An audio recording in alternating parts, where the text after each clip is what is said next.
Testing, testing, 1, 2, 3, testing.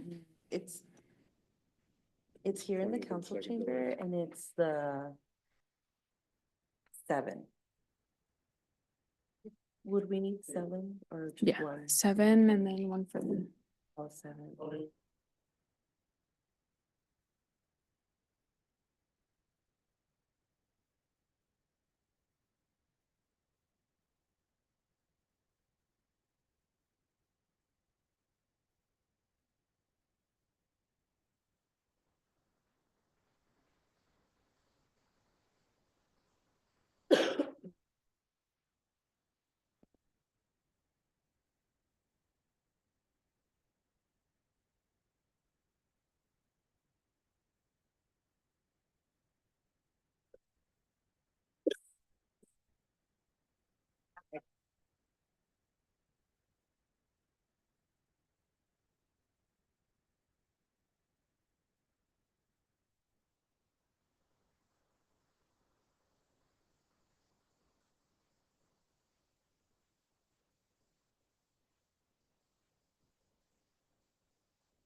The meeting.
Good evening, everyone. I hereby call the Police Oversight Commission meeting to order on Thursday, April 10th, 2025. Time is 5:05 p.m. Madam Recording Secretary, can you please conduct a roll call? Yes, so Commissioner Castillo-Lofton. Commissioner Goronsky. Here. Commissioner Mejia. Present. Commissioner Perea. Present. Commissioner Said. Here, thank you. Vice Chair Carpenter. Here. And Chair Vega. Here. Record shows we have 6 members present. Chair Great. Vega, you have a quorum. Sorry. Thank you. Next up is a Pledge of Allegiance. If everybody could please stand. Right hand over your hearts. Ready, begin. I pledge allegiance to the flag of the United States of America and to the republic for which it stands, one nation, under God, indivisible, with liberty and justice for all.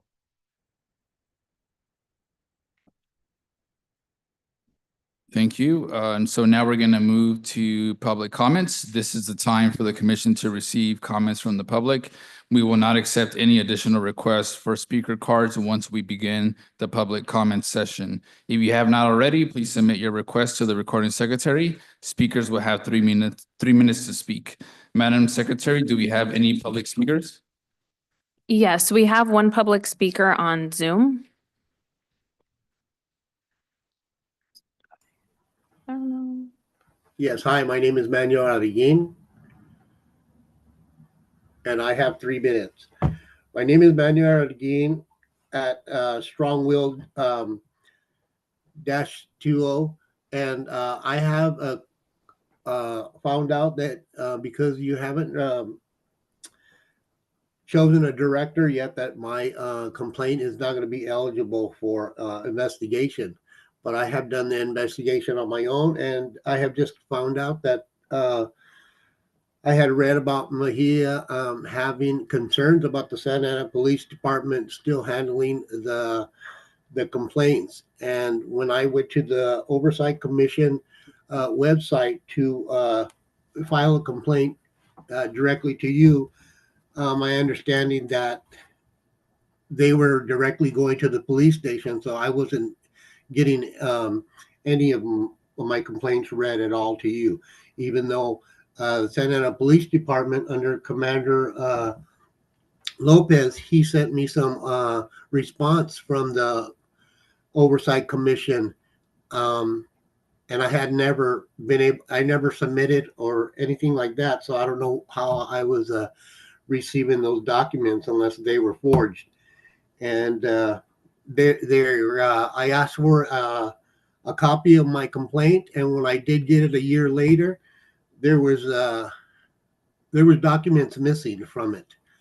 They were pulling them out before they were giving them to would be submitting them to the commission. And today I spoke to the deputy chief directly, and he's going to get my copies of my complaint that I wasn't able to get from Commander Lopez.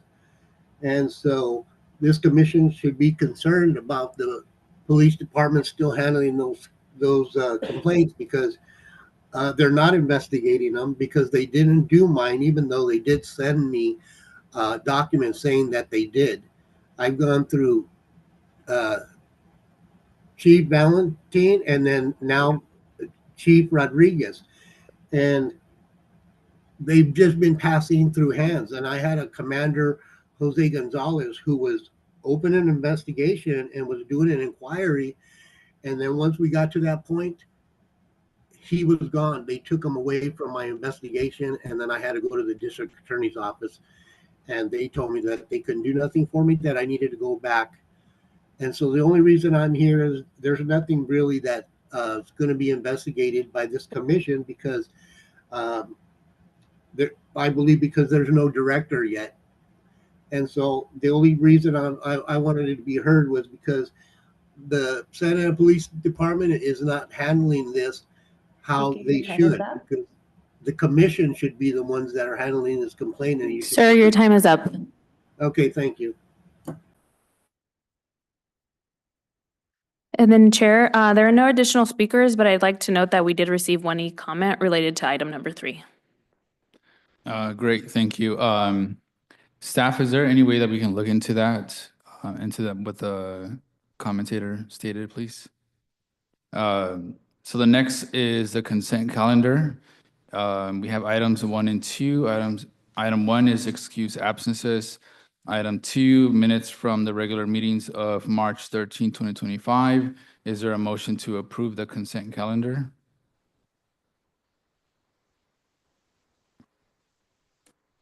I'll motion to approve the consent calendar. Thank you, Vice Chair. Do I hear a second? I'll second. Thanks. Seconded by Commissioner Said. Madam Recording Secretary, can you please conduct a roll call? Yes, so I have a motion by Vice Chair Carpenter and a seconded by Commissioner Said, and that was to approve consent calendar items 1 and 2. Sir, Commissioner Goransky, Yes. Commissioner Mejia, Yes. Commissioner Perea, Yes. Commissioner Said, Vice Chair Carpenter, Yes. Chair Vega. Yes. The vote is 6 ayes and 0 nays with an absent by Commissioner Castillo-Lofton. That motion carries. Thank you. So that's the end of the consent calendar. Now moving on to the business calendar. Item number 3 pertains to military equipment and Santa Ana Police Department Policy number 707. May we have a staff report? Yes, Commander Sorensen will provide the presentation.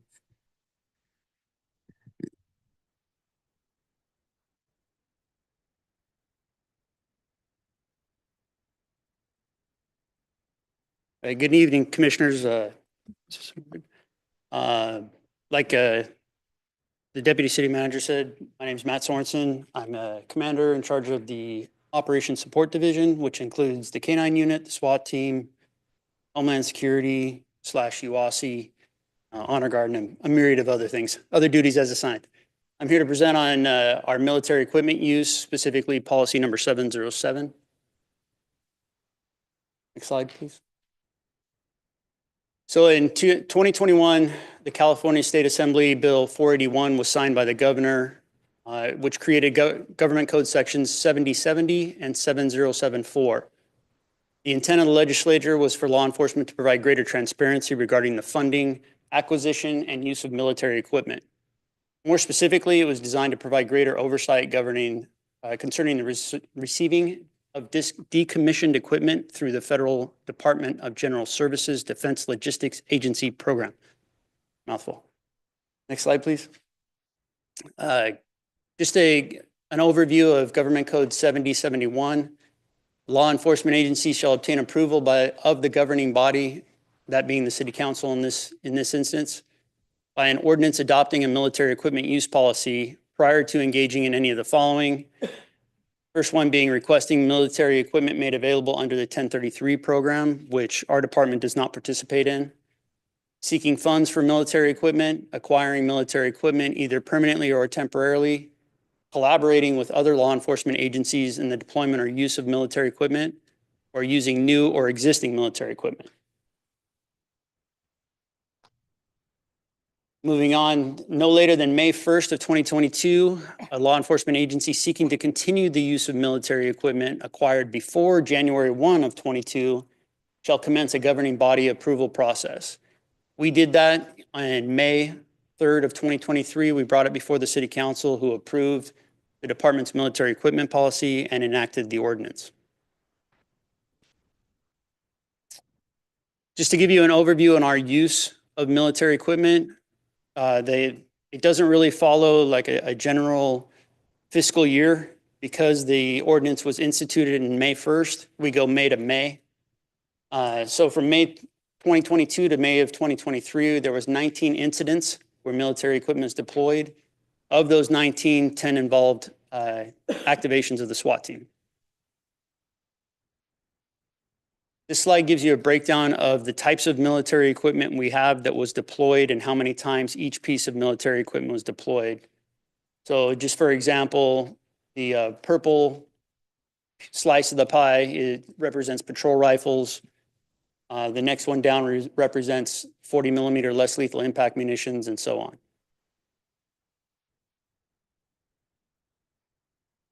Some outcomes that we document from 2022 and 2023, we use the military equipment, more specifically the armored vehicle, to attend community meetings or community events.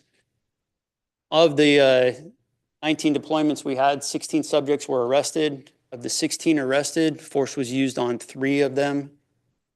0 instances of military equipment was used as a force option. So in other words, the military equipment was there, but it wasn't used as a means of effecting the arrest. Slide, please. Can I ask you a question? Because we don't have these slides, so I want to ask the question now before. Okay. So going back to the community events, does that include schools? Did we ever go to schools and do that there? Sometimes, yes. And that's still active? That's still something that the police department does? Yes, believe it or not, the armored vehicle is the most requested item for community events. What we don't do is we don't take any weapons to schools. Okay. Other than what an officer might be carrying on their belt. Can I ask a question? Because I have the similar question. If you go back to the slide, the community event one. Yeah, there. So what I'm understanding is that it almost seems like the vehicle is being used for what? For the at kids to events? look at. Okay, that's kind of Yeah. what I got. That's all the kids love it. I'm sure they do. I wonder like in terms of cost effectiveness, right? Like what's the point of investing in such a vehicle if it's not going to be, if it's not that it has to be used, but it just doesn't seem like it suffice like the purchase or anything. The nice thing about Mhm. the armored vehicles in particular, it's not something we buy every year, every 3 years. These vehicles last us 10 to 15 years on average. For example, one of our armored vehicles was purchased in 2005. So the return on investment there is extensive just because we can keep it for so long and it maintains its functionality and keeping us from having to buy another one. So what I'm hearing is that even though you have a lot of events, it's mostly used somewhat like performative of just for the kids, for them to see. I'm not sure I understand your question. The times that you're including, the times that this vehicle has been used has mostly been used for community events, not to surveil or be used at the community events, but just for purposes of visual representation, Correct. entertainment per se. Yeah. And those 11 instances, or actually this one, the 12 instances, those were in addition to actual field deployments. And what is the purpose of showing the kids like the armored vehicles? Like what is the intended purpose there? They just love to see it. I would imagine, is it because, God forbid, the armored vehicle has to show up to their neighborhood because there's a critical incident? Is it to kind of give them education so that when they see it, they kind of already, they've been exposed to it so that there's less fear when it comes to seeing that vehicle come down their street or something like that? Yeah, the big part of it is to essentially destigmatize the vehicle. It's a rescue vehicle. It's not what people sometimes categorize as a tank, which is an offensive weapon. This is strictly a defensive protection vehicle. And one more question.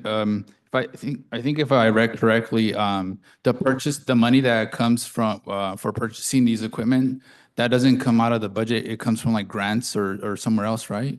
It depends on the equipment. Both armored vehicles were purchased through the UASI grant. So they were not general funded. Okay. Thank you. A quick question on the armored vehicle. My understanding is that is also used for the sniper position, is that correct?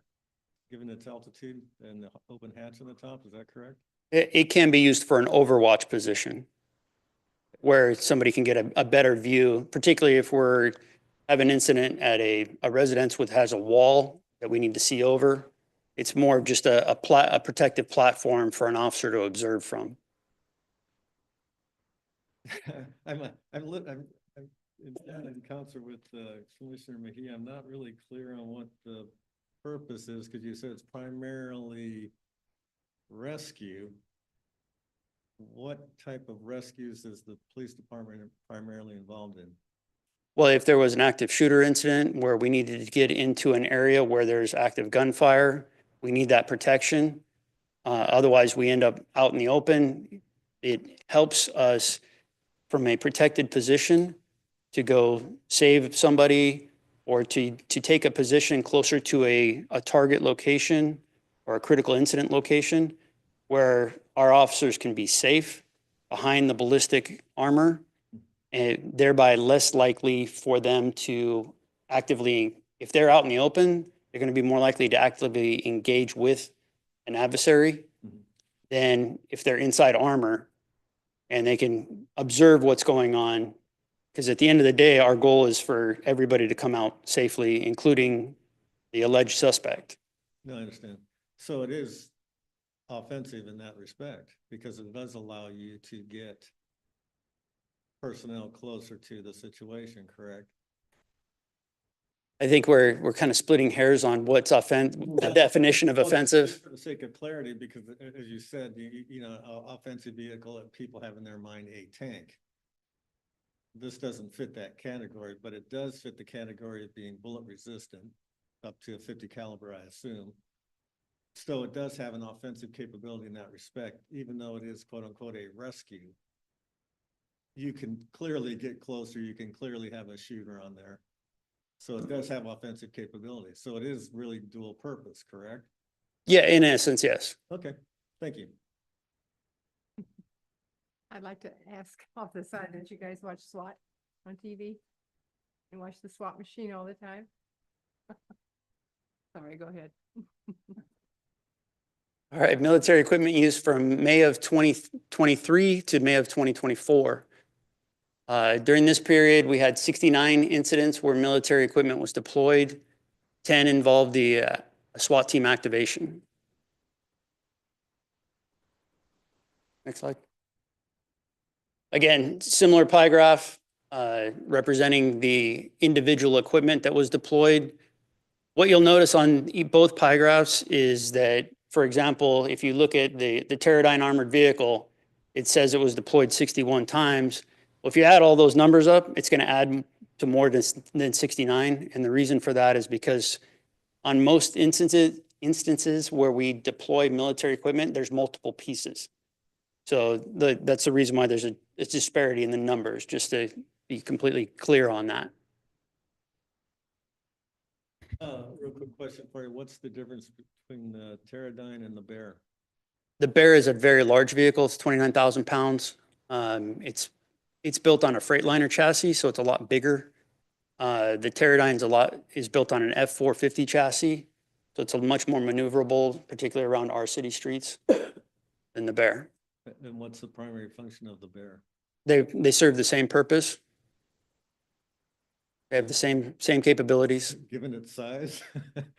Yeah, I mean, at the end of the day, when we purchased the Bear, that was purchased through UASI funds early on. Mhm. So we actually didn't select the vehicle. The Orange County Sheriff's Department selected the vehicle, and 5 agencies within the county got one. I see.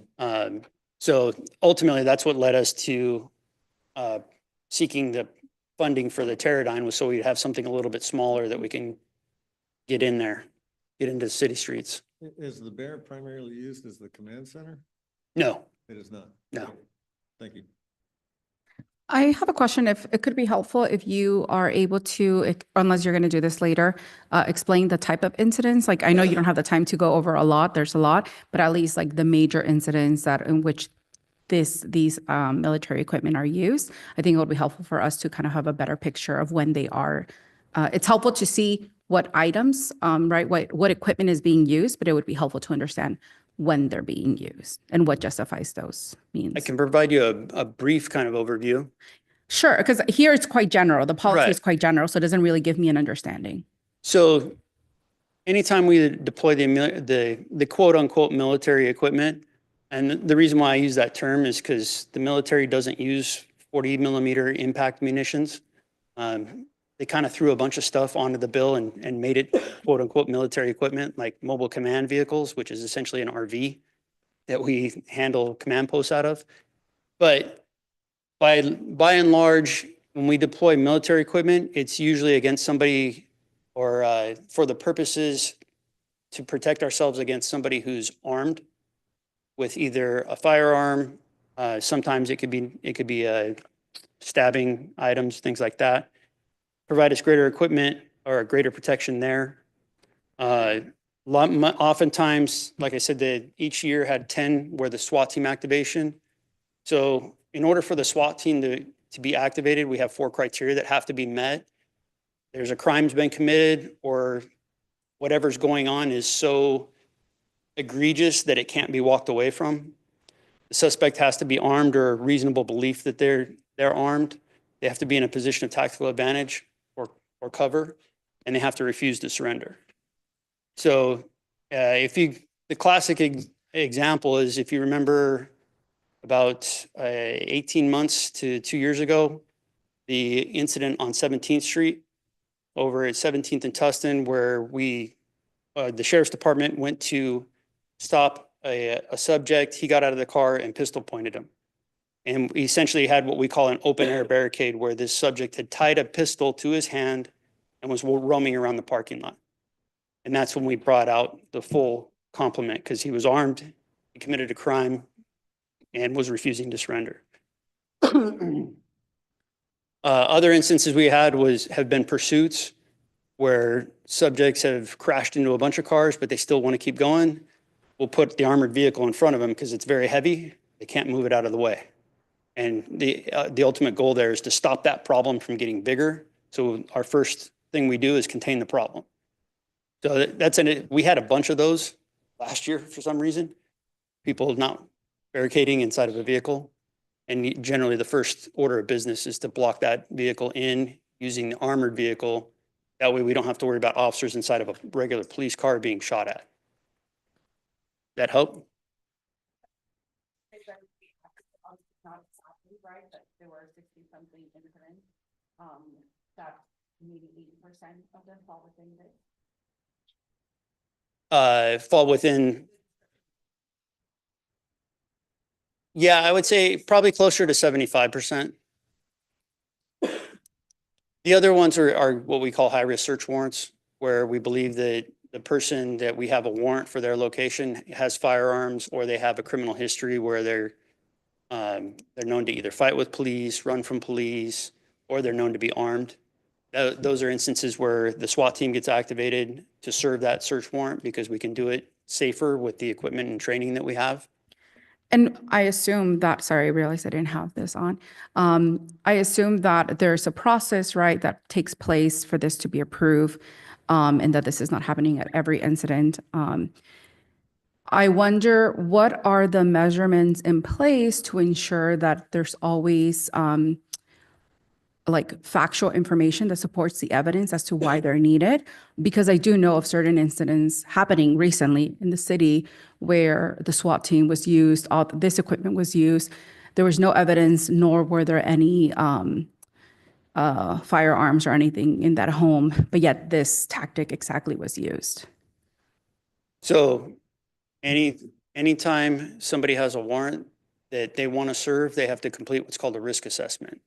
And the risk assessment evaluates the crime that was committed, any potential weapons that may be on the premise, any extensive fortification of the structure, criminal history on whoever's in that house and things like that. That comes to me as the SWAT commander, and I evaluate it. And then ultimately I push that up to through the chain of command to the deputy chief and the chief.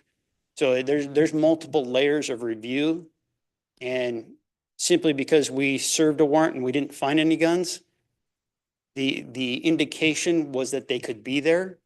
And at the end of the day, it's safer for everybody involved, oftentimes when the SWAT team does it. And I'll give you an example. I've been on our SWAT team for 21 years, and we've had one officer-involved shooting. Everything else has been negotiated surrenders, compliant suspects, whatever the case may be. But one officer-involved shooting, and that was about 15 years ago. I have a question. In serving the warrant, how many, say if you take the truck out, how many officers are on that truck when you go out to search a warrant? Are you familiar, to begin with, are you familiar? It sounded like you were familiar with where you were going or to whom you were going to serve this. So how many do you have go out? Generally speaking, if it's a SWAT activation, generally speaking, it will be the entire SWAT team. Which is? Well, including negotiators and tactical dispatchers, that number starts to get very big. It's about 42 people. Oh, not on one truck though. I'm Oh, no, assuming. no. Altogether? On that truck, we'll Yeah, that's what I maybe was put asking. 4 or 5 people. Okay, Because once we put all our gear on, we get kind of wide okay. and it's kind of like, it turns into a clown car. Okay, a so little bit. when you, excuse me, excuse me, when you pull up then to the house, to the residence, do you get out, does everybody get out and surround the house? Or does one person go up and try and serve it? And if there's trouble, then they come? Or how do you approach that? No, generally speaking, we will use a tactic known as surround and call out. So we pull up in the vehicle, officers will take cover behind the vehicle because otherwise it's pointless. And then we use a PA system to try and direct people out of the location, depending on what the circumstance is. But for a general warrant service, should we show up? There's other officers, not necessarily in that armored vehicle, but take containment positions. And once we have our containment set up, we make announcements for somebody to come out of the house or for all the occupants to come out. If that doesn't work, then we use our negotiators to make phone calls in, and we take a million steps to try and get everybody to come out rather than going in and damaging a home, scaring people any more than we already have. Okay.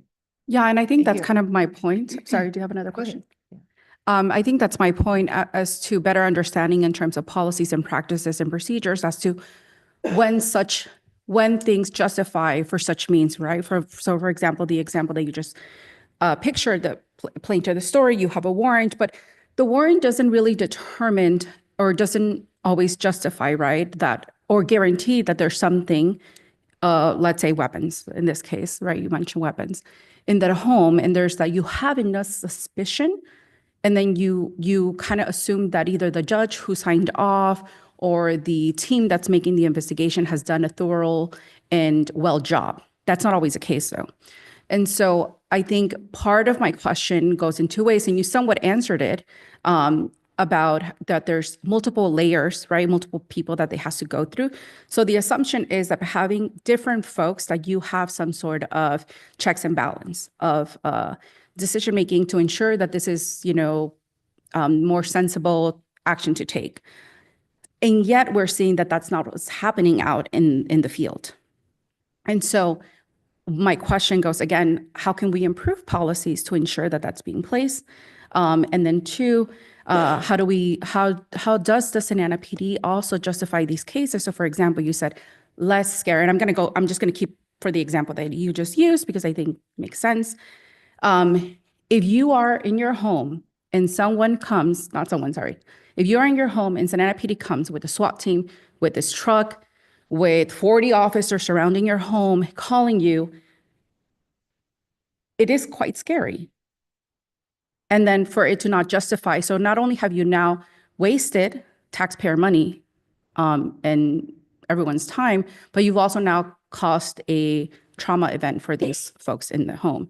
And I think that I'm trying to better understand that what type of criminal activities are happening in the city to justify these means is kind of my question, especially if the outcome is not always mean to be what you thought it would be. So- Unless you think just it's sufficient enough just to think and act. Well, so let me go back a couple steps. If we have a warrant, it's not based on suspicion, it's based on probable cause. So we've done an extensive investigation.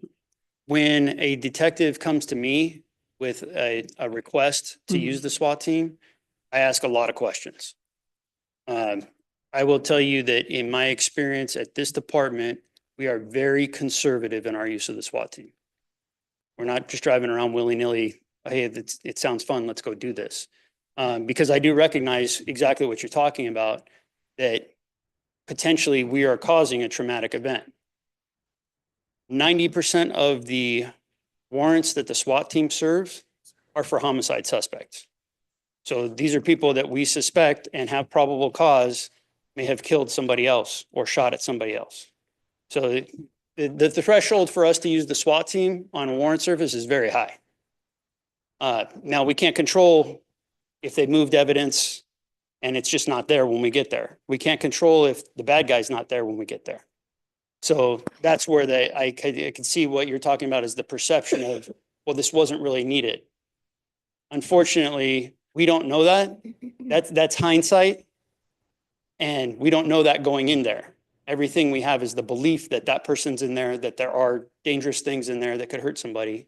Yeah, and you said a good point. You said 90% of the cases in which this has happened, you found something or it leads to the case, right? And then there's 10% that you can't be 100% on everything. I understand that. I think that where I'm coming from, so is because I know that this has happened and where there was nothing found, and not only nothing found, but nothing true to be found. And I think that's my concern, right? Like when these 10% happen, how do we ensure that they become, I don't know, 1%? I mean, the answer to that question is we just continue to vet the information, but when we have the information and the information is pointing us a direction, and that direction is that this would be safer for us to do this, and there's every probable cause to believe that this crime is being committed, and the person at that location is committing the crime, it's the safest way to do it. We can't be 100%. I'd like to be, believe me. Yeah, and I mean, I don't want to deviate too much. I think this is just like food for thought in the future, and this is something we can address in the future. But I wonder if some of that probable cause, so for example, let's say I will use myself as an example. Let's say someone calls Santa Ana PD and says, oh, I saw Amalia Mejia, she has a gun or something like that, right? There's no proof of evidence, but the suspicion is enough. And then now you have probable cause because someone has reported it. And now let's say you look at my case, you're like, well, she's getting her PhD, right? So maybe she's not, right? Well, I do think that you never know with people, but then you'll say, oh, but actually her family was gang involved, so now she might be probable cause. Under what measures, right? Like what thought process do we ensure that we don't put other people's backgrounds onto other people? And I just want to make sure that this is not happening, right?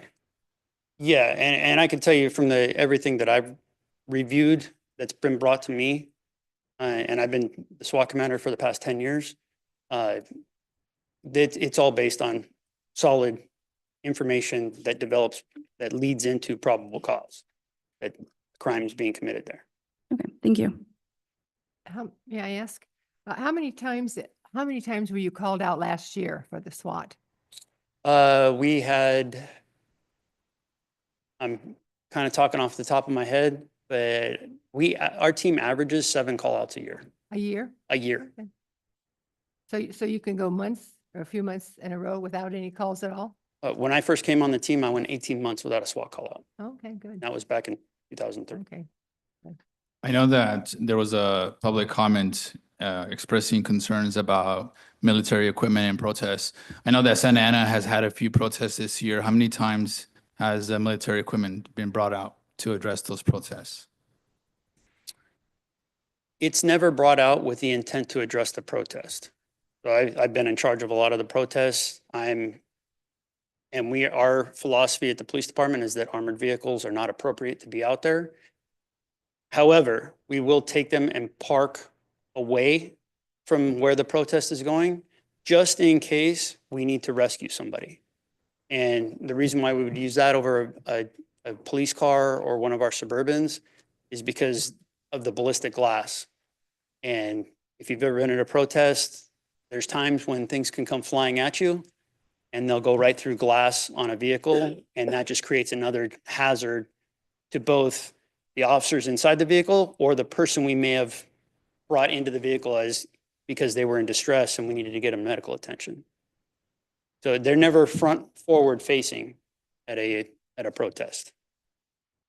Okay, so then does that count for the number of incidents that an armored vehicle is brought out? So like, is it just kind of a given that when a protest happens or you have suspicion to think that it's going to be a large protest, the armored vehicle is deployed close enough so that if God forbid you need to use it, it's there, and that gets added to the number of incidents that you report? It would, absolutely. Even though it was never engaged, it was Yeah. never used, So protest was peaceful. the way we define a deployment of the armored vehicle is anytime it leaves the back parking lot for a law enforcement purpose. And then we track the community events different because we don't really consider it a law enforcement purpose. That's why the community events aren't included in the 69 or the 19 from the year prior. Thank you. I have two questions, sorry. The first question is, my understanding of a UASI grant is that all the police departments in the area, so like OC Sheriff and then Santa Ana, would share the equipment, which is why you're able to purchase it through the grant. Is that true? That's correct. So for example, the Pterodyne and then the bear, that's shared with OC Sheriff? So they have their own Bearcat and a bear. Basically, the way that the grant is written and the way the sharing works is if another agency calls us and asks for that asset, we bring it out to them. Okay, So it's not like they just come to the station and grab it and take off, but they'll make a request to me particularly for the armored vehicles. They'll make a request to me saying for whatever reason, maybe they're doing something out in the sticks in South Orange County or something, and they need an extra piece of armored vehicle or their armored vehicle's down. They'll call and ask if they can use it. By pursuant to the UASI guidelines, we can't deny it because it is a countywide asset. does that count as part of the times that we use it or no? We didn't have any of those Okay. in these 2 years, so I would, again, because it's leaving the back lot. At some point, we had to come up with a definition of what does deployed mean? And that's basically how I defined it, is that anytime that armored vehicle leaves the back of the police department for a law enforcement purpose, we log it. Okay, and then for the robot, that's, my understanding is it's used for like bombs or explosives or determining if there is an explosive at the scene. Is that the type of robot that's mentioned up there? No. Oh, The robot we have is a smaller robot. It's assigned specifically to the SWAT team. And before we go into somebody's house, and if we don't know somebody's in there, we send the robot in first to determine what's there? to determine what's there. And it also has two-way communications. So if we should find somebody, then we can talk to them. Again, it's just another tool in efforts to our de-escalation strategy, that if I don't have to send officers and put officers in harm's way, then the suspect's also not in harm's way. Thank you. Commissioner Pereira? Thank you, Chair. Thank you, Commander Sorensen, for the presentation. I was thank you also for the slides. I have a lot of questions. I didn't want to get ahead of myself. Commander Sorensen, I think what would be helpful if you explained already in terms of how you determine when to use the military equipment. But could you just walk us through the process, from the chain of command, in who decides when it's approved to use the use of equipment? We know the considerations that you take when using it, but if you can just walk us through that process, I think that will be helpful for us. So specifically, I'll talk about the SWAT side of the house. If military equipment's being requested, everything goes through a team leader. Then it comes to me, or a team leader, the assistant SWAT commander, then to me. I evaluate the request. So all of us are evaluating the request along the lines to make sure it makes sense. My team leaders know that what the threshold is, So, and if it doesn't meet the threshold with them, they'll tell whoever's requesting no. If they think there's an inkling that it could meet the criteria for deploying the equipment, then they go up the chain of command. I evaluate it, I ask a bunch of questions. And then oftentimes I reach up to the deputy chief, he asks a bunch of questions, and then it gets to the chief. And if there's any questions left at that point, we probably still haven't done our job very well. And the chief really shouldn't have any questions by the time we get to him. We should have answered all those things. As far as equipment that is deployed on a daily basis. So, and when I say deployed, I'm talking specifically about patrol rifles, 40 millimeter launchers. Those are kept inside of our patrol vehicles. Deployment for those, the scene is usually evaluated by a sergeant or a corporal, depending on who's there at that time. They will then talk with the watch commander, and ultimately the watch commander has the ultimate authority on field-based incidents as to whether military equipment will be deployed or not. Some of these numbers, again, we had to come up with a definition of deployed. Some agencies will use, the definition is the tool was actually used or a 40 millimeter was actually fired. Our definition is you took the 40 millimeter out of the trunk of your car. Whether you fired it or not, it's considered a deployment. Same thing with patrol rifles. I thought it would be disingenuous to use fired because it doesn't happen that often. And then so then I come to you and say, oh, we only deployed 3 times. That's not really realistic in this city with the level of activity we have. Does that answer your question? That's actually it's very helpful because I think that's probably something that we're just trying to figure out. It's like what's the chain of command, the process. One of the questions, and you mentioned that this is relating to the SWAT team. What could you remind us again what other teams or units use military equipment? Let me think. So part of it is you have to understand too how our SWAT team works. It's not a full-time job. Everybody has a day job. They're a gang detective, whatever, and they're also part of the SWAT team. So there may be times where gang detectives are out doing something, and because a gang detective has his SWAT gear with them, and they feel that they need the protection of their body armor, or maybe they need a rifle because there's somebody at a distance that may have a firearm, they can deploy. But again, they're being evaluated by their sergeant who's in the field. And then they notify me when there's a SWAT equipment deployment. And then I evaluate them on a case. So at that point, they've already done it, but then I go back and review what the incident was and whether it made sense or not. Okay. And if it doesn't, then we have a discussion. Yeah, thank you. And I was reading through the policy, the department policy regarding. I was looking exactly for that protocol. I think what would be helpful is if we can get that in writing in the policy document, or if I missed it, please let me know. So the one thing you have to keep in mind is that policy is relegated to military equipment. Other policies were put in place prior. So there's a different policy that covers the 40 millimeter less lethal launcher and the levels of approval. So that's why it's mentioned very briefly in that policy, because otherwise we'd end up restating it in 3 and 4 different policies. So related to the military equipment policy, you have the patrol rifle procedure, you have the firearms procedure, the firearms policy, the control devices policy. So there's other policies that have what you're looking for. Yeah.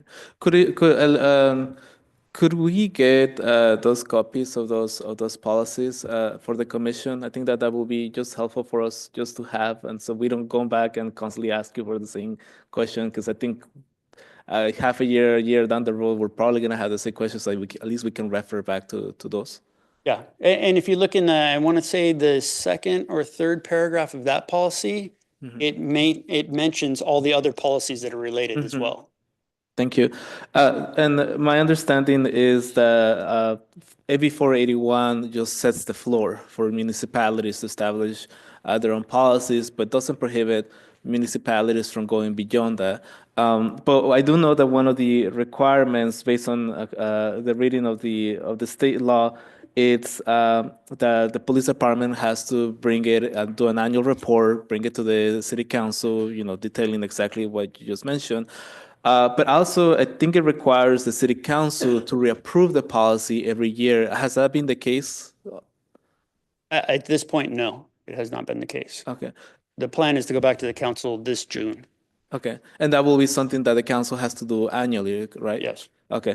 Because I think that that's one of the concerns we go through the public comment, and also different residents have raised to me, is that it seems that we're out of compliance in terms of that annual review and reapproval specifically, which I think that's something we should definitely keep in line. So I know it's not on you; it's probably on the chief and the city council to do that. The other question, so I think, and this is more for my fellow commissioners, is regarding, providing feedback. I think right now we're taking the presentation and we're learning about how this works, but I think we're gonna need some type of working session to be able to discuss providing meaningful feedback on the policy. I think that is a role as a commission in terms of like what things can be improved. I know that other municipalities are taking the AB 481 as the floor, but they are doing their own work in terms of strengthening them. One of the things I would like to see is whether. And well, that's actually another question that I have for you, Commander Sorensen. In terms of the process, the procedure that takes to the chain of command to get, approve the okay to use the military equipment, what would you say is the average time that takes? The way we're set up right now we have a specific program that we use. So just the most extensive approval comes on the SWAT side because it's a big deal. Ultimately, we can get that done in a couple hours. Okay. For a SWAT team activation and use of military equipment.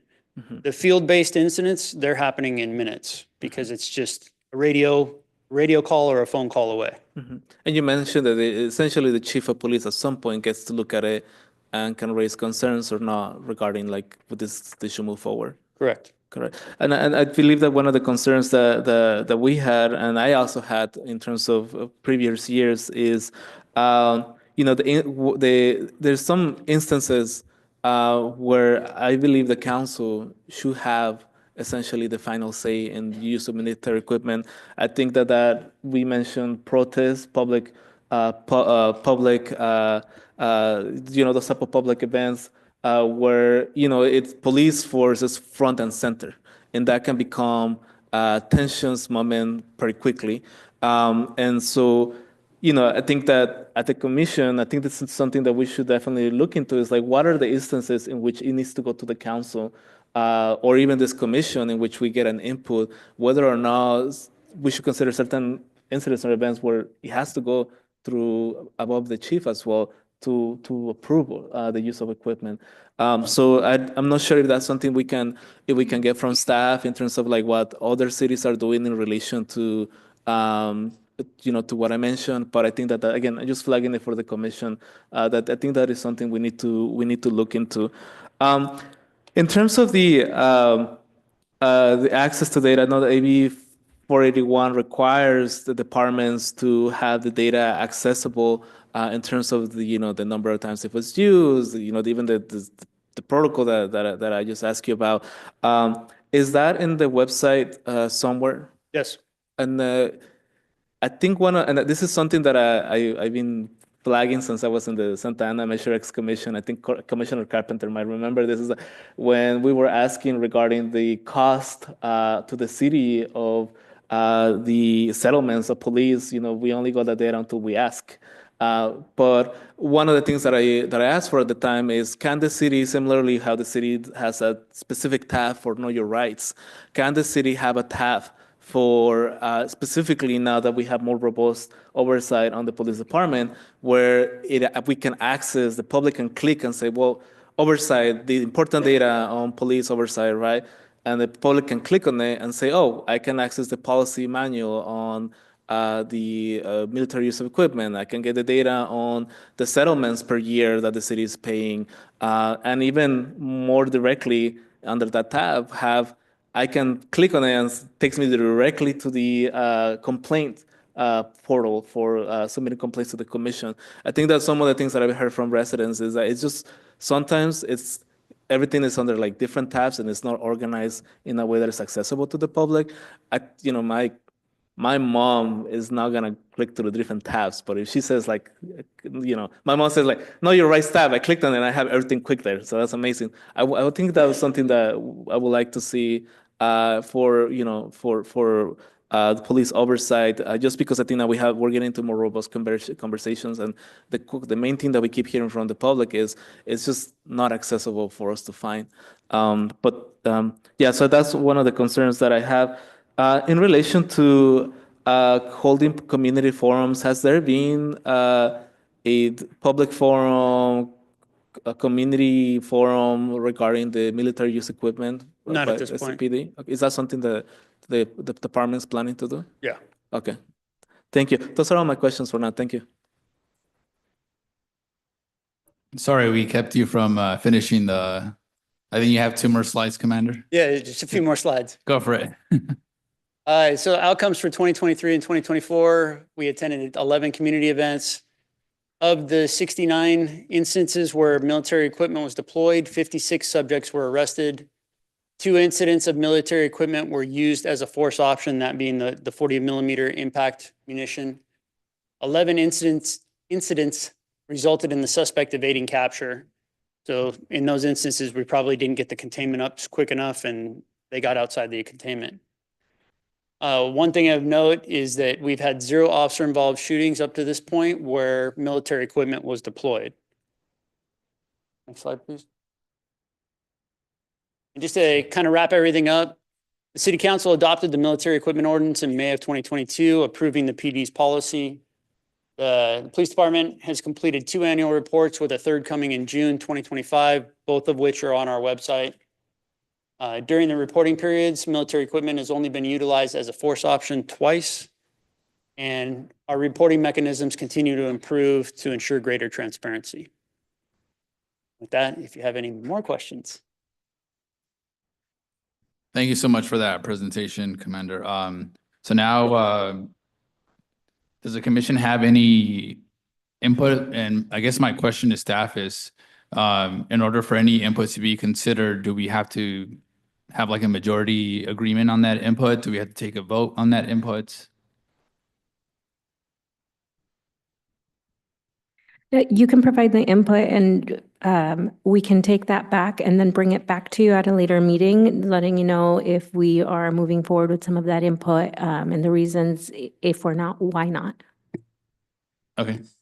So I'll open it up to the commissioners. If you guys have any input for the staff. I'll just start to my left, Commissioner Perea. Yeah, thank you. Well, I will not hold this too long. It takes a while. So the first recommendation I do have is regarding accessibility in terms of police oversight related matters in the website. As I think I would love to see, again, similarly, a main tab in the City of Santa Ana webpage where folks can access immediately this type of policies, data again around this and other things, including the where to submit the complaint for the complaints to the Police Oversight Commission. I will want us to have a revision in the use of military equipment and specific incidents, and when it should be or should not be going up to a higher command, meaning the local legislating body, in this case, the City Council. And looking at different models, I think there's San Francisco, San Jose, Oakland, to look into what they're doing there. The other one is regarding the a timeline for the forums on the use of military equipment, the public forums, so we can get to hear the comments input. Perhaps that's something that has to come first, so that we can actually get the public engaged in this process. So those are my first set of recommendations at the moment. Thank you, Commissioner Said. If we're gonna pull examples from other cities, I'd like to also see the crime rate of those cities. So for example, San Francisco, It's got a really high crime rate. So if we're going to mimic a city, I don't want to make it worse for the residents. That's probably number one. Number two, if we're going to talk about changes to the policy, I think we really need to have examples where something went wrong or right. I'm not sure I can give input, but I don't want to recommend a change where I'm not in the field doing the work. So if I take, for example, something away from the police department and at that moment they needed it and it could have saved 10 lives, I don't want that on me. So I guess with that, those are my comments. Commissioner Mejia? Yeah, I actually have one more question, if you don't mind. If you can, so I can make sure that my input is accurate. Can you clarify where you mentioned in your conclusion that that the military equipment has only been utilized as a force option twice? Is force defined as use of force, or how is force defined in this context? Well, force is force. Mhm. Regardless of whether it's military equipment or I use a baton, a taser, whatever the case may be. What I'm specifically referencing is during these past 2 years, there's only been 2 instances where defined military equipment was used as a means to take somebody into custody. Got it. Okay, that's what If that helps clarify. Yeah. And that tool was the 40mm impact sponge round. Got it. Not just using it as a tactic, but actually taking someone into custody is how it's being defined. Exactly. It was deployed and a sponge round impacted a person we were trying to take into custody. Got it. Okay, thank you for clarifying that. I think I think we could definitely benefit from having public engagement in a forum where we have public input. I think it would be helpful for me to better have recommendations if I have data on the type of incidents that led to certain use of equipment, because then we can have a better discussion about when actions are being taken and how are the outcomes being. I don't have that data. I can't make a judgment based on that. And I would be curious to get more information on the crowd control. I see it a lot on the policy in itself, on crowd control, and I understand that depending on the situation, right? This can be saving the lives of individuals because we can have an active shooter, and that is very different from an incident where individuals are having a peaceful protest, or even defined depending on people's definitions, not so peaceful protests, and I think those two scenarios merit different outcomes. And so I would be curious to have a better idea of how crowd control is being defined, how it's being managed, to have better input as well. That's all. Commissioner Gorosky? Yes. First of all, let me say thank you for your very interesting Is your mic on? tonight. Pardon me? Thank you. Yes, it is. I keep bumping it all the time. So I moved it away. As I was saying, thank you again. It was kind of fun to sit here and listen to you and kind of relate to programs that I see on television or I've seen before. I know that's Hollywood and it's usually more exciting, but it's interesting to see the relation between the two, how you were discussing how you come about and surround, or do you or don't you, or what kind of a situation is it? And then you know what to do. Do you have the other officers come or do we handle it ourselves? So thank you very much. Vice Chair? Yes, thank you. In general, I have a trouble with military equipment and use by what I would consider civilian forces. I understand the need in certain cases, but I also understand the perception as it being a militarization of the police, which isn't good for anybody, in my opinion. I appreciate why you need some of these devices, but I do have trouble with some, in particular, like the long-range acoustic device. I appreciate that's used primarily for communication, but it has a potential for being used as an audio weapon. So my concern with going forward is, where do you draw the line on the amount of military equipment you use? I believe you have, when you reference SWAT weapons, I believe you have MP5s, is that correct? No, you do not. You have the short barreled automatics? Yeah. Oh, you don't, it's just your patrol rifle. Oh, you have 11. They're short barrel. You have a short barrel. Semi-auto. Do you have any full autos? No. You do not, okay. So no, my concern again is where do you draw the line, right? I've seen it, you've seen it on the news, other cities, the full-blown armored personnel carrier with the battering ram around that busts through the wall and all that kind of thing. I personally have trouble with that. I don't like the idea of the appearance of having martial law, and that's kind of what you have when you have a lot of military equipment deployed, again, in the civilian community. We're not at war. I realize you have a different perspective on that, but we're not at war where we should have military vehicles like that. I can appreciate, again, some of these and some of these weapons, some I cannot. I have a real problem with it. Primarily because I want to keep our society from becoming militarized. I don't want to live in a militarized society.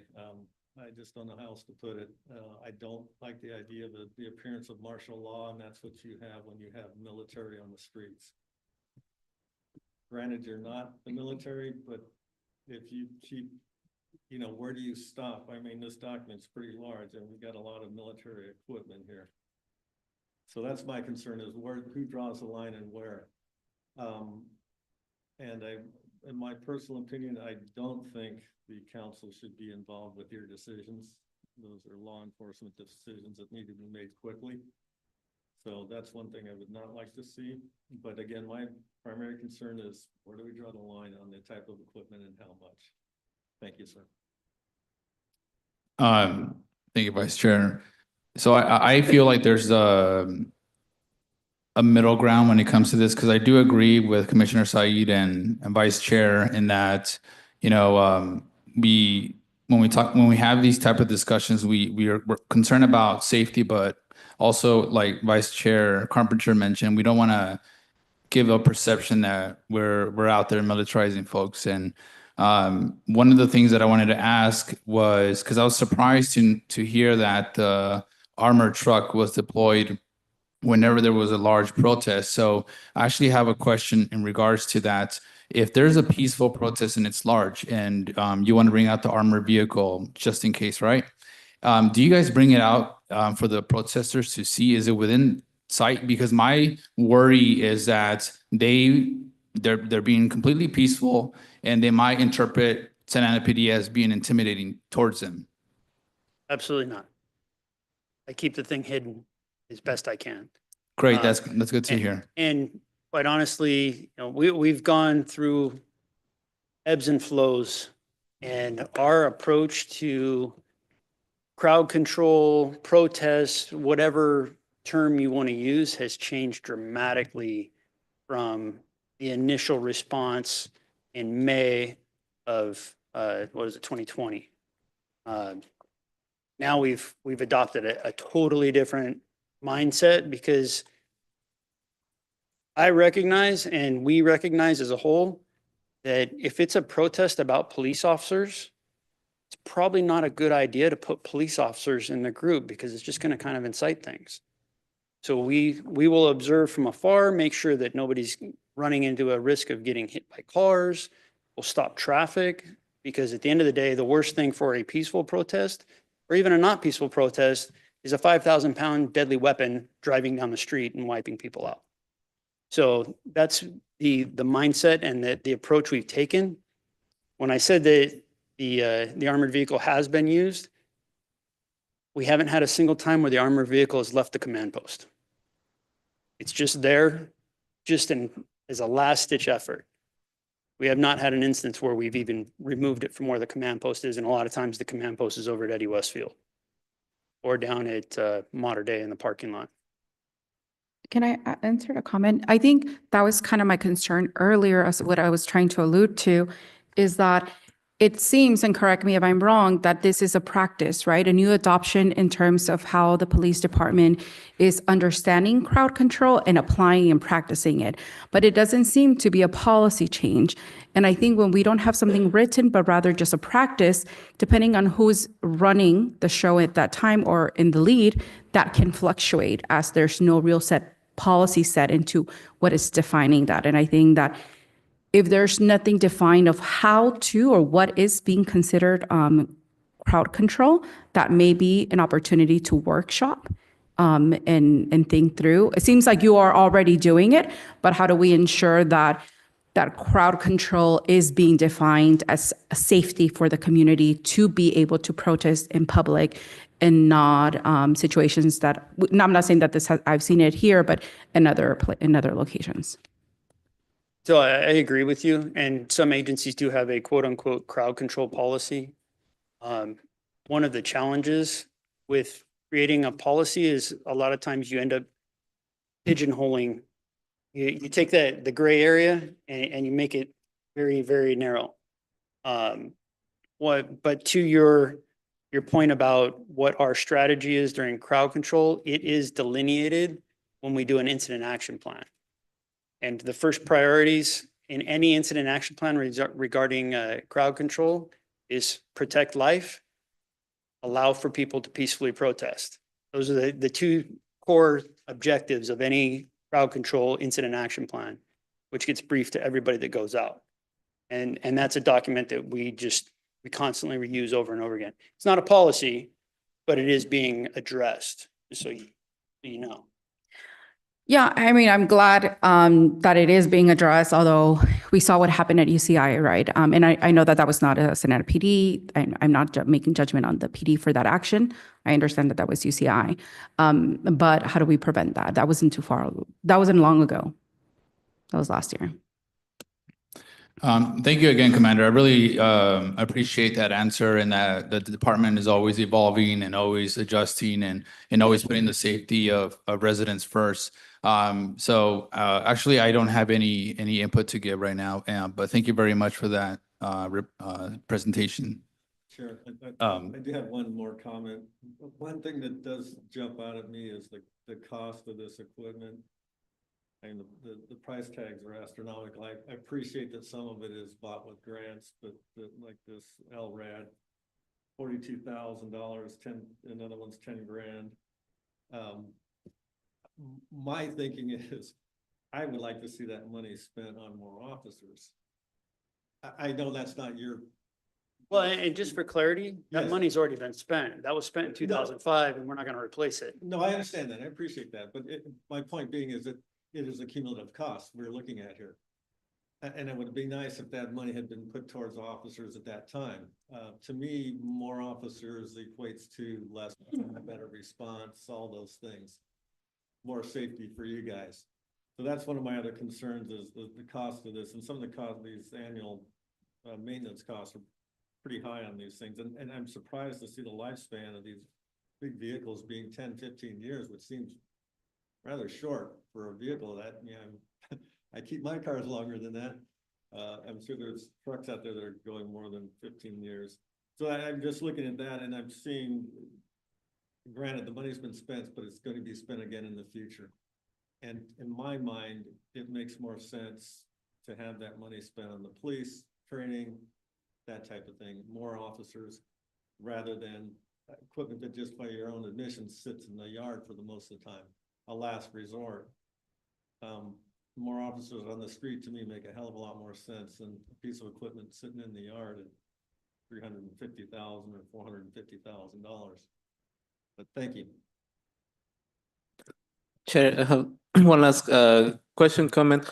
But I think that I totally understand Commissioner Carpenter, like not being able to like restrict too much the police department where like it's not manageable. I do feel that I think we could consider a conversation regarding like high stake events, particularly public demonstrations, crowd control, and like the checks and balances that need to be in place there, particularly for the type of military equipment, because that's where like things are front and center. Like we usually see the flashy news coverage and stuff like that. And I think those are the things that, you know, when young people were advocating for police oversight, it was literally right after the 2020 demonstrations that we saw in Santa Ana that we did see the type of equipment being deployed there. The one question that I have, Commander Sorensen, regarding the inventory of military equipment, has the PD encountered any missing equipment over the last 10, 15 years? Okay, awesome. Thank you. All right. I think that will end the discussion. Thank you again, Commander. So now we're going to move, that's the end of the business calendar, and we're going to move on to the study session. Item number 4 pertains to the Police Oversight Commission bylaws discussion. May we have a staff report?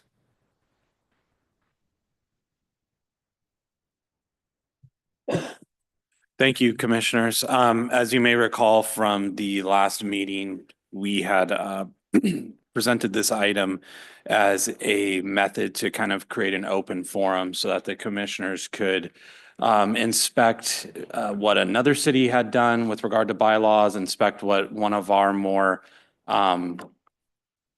complicated, it's not the right term, but one of our more advanced commissions, the Planning Commission, had done by way of their bylaws. We thought that that would be a good start for all of you to review, kind of do some homework on, ask some questions, jot some notes, maybe flag some items that you do like, flag some others that you don't, and just kind of open the floor for some ideas in terms of what you would like the commission's bylaws to look like. So at this point, I'll just go ahead and turn it over to Chair. Thank you for that. So does anybody have anything to start off with in terms of bylaws? I can start. I took a look at the examples.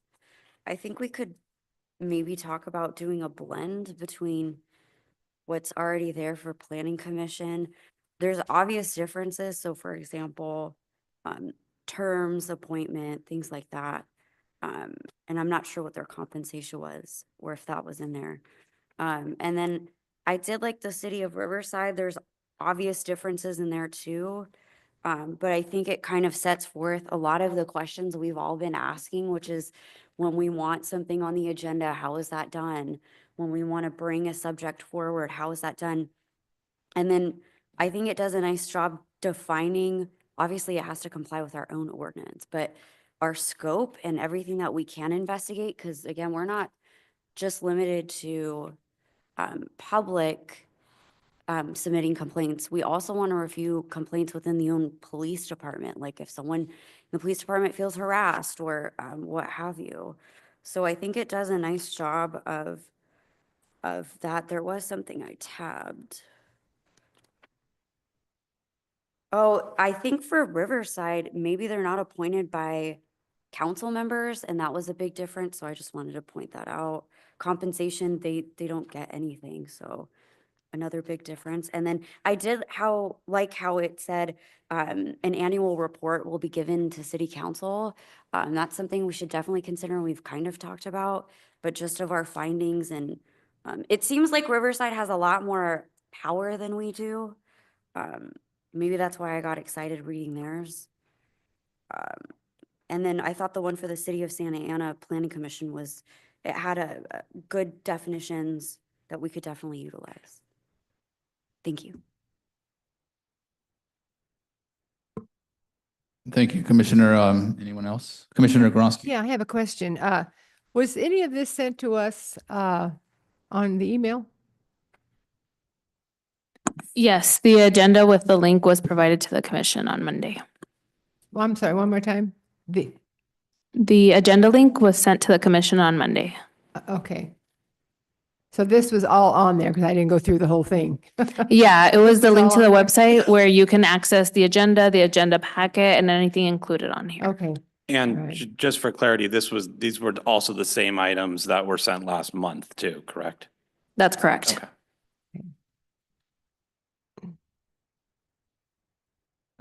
I have some comments. I like the city of Riverside. I think it's a good template to use. I think definitely we need to discuss kind of incorporating some different ideas here. You know, in particular, the ordinance as how it applies to our bylaws. One of my big concerns is this, you know, obviously they don't mention a manager in the Riverside Community Police Review Commission, where ours does. And I'm a little, you know, my concern is making the bylaws either match or reinforce the ordinance or enhance the ordinance. I don't know if our bylaws can be in conflict with the ordinance or they have to agree with the ordinance. And that's kind of a concern of mine. One of my concerns with the ordinance in particular, it keeps mentioning the independent oversight director, which quite frankly, he is not independent because by definition, the independent is politically self-governing, free from the control of others, not committed to a political party or faction. Since he is at will, I find that to be a contradiction of terms.